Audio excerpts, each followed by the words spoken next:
Nakadawat og shooting threat o hulga sa pagpamusil ang Cebu Eastern College sa Payna Central, dakbayan sa Sugbo kaganihang buntag. Sayra nato ang detalye sa report ni Alan Domingo. Bantay-bantay kay mamusil ko ugma sa mga freshmen.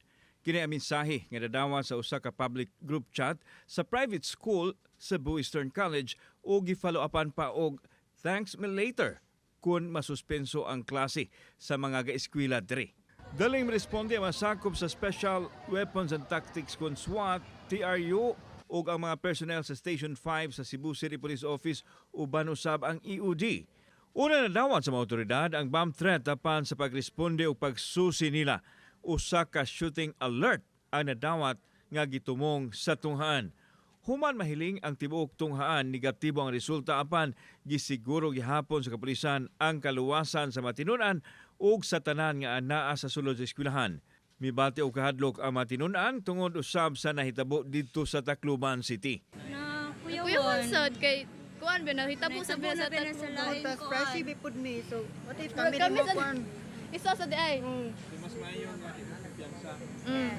Nakipag-alayon po ng ato ang hepe karon si Captain Vince Montilaw sa school authorities sa mga eskwelahan, and we recommended na i-suspend ba nila ang eskwelahan, but then the school authorities decided na ipadayon nila ang mga pag-eskwela provided nga na ay police personnel nga mahabilin dito.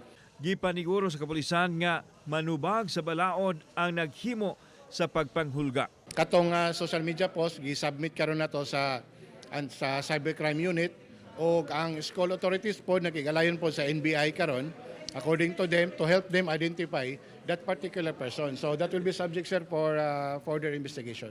Pasado alas 10 ganang buntag na dawat sa eskwelahan ang naasoy hulga apan pagsusi sa mga otoridad negatibo. Apan wa sila mo kumpiyansa, nag-deploy sila mga pulis aron pa siguro sa safety sa mga estudyante. Samtang atong gisuwayan og kuang habig sa tunghaan apan hangtod ni mga orasa wa pay opisyal nga niatubang kanato. Samtang gipadayag ni Mayor Nestor Archival nga gihatagan niya og kasiguruhan ang kaluwasan sa mga estudyante ug mga magtutudlo ug tanang personnel sa mga eskwelahan. Gimanduan niya ang mga otoridad sa pag-imbestigar sa nahitabo dungan sa pag-awhag sa katawhan nga magpabiling kalmado.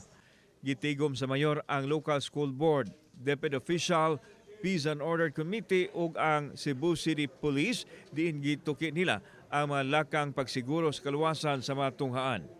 Open, investigahan, alert, yun ang bata nga i-open.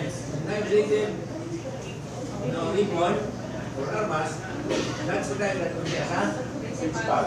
So, katulad ko lang, Kauban si Clover Lumayag, ako si Alan Domingo. Balitan, Bisdak.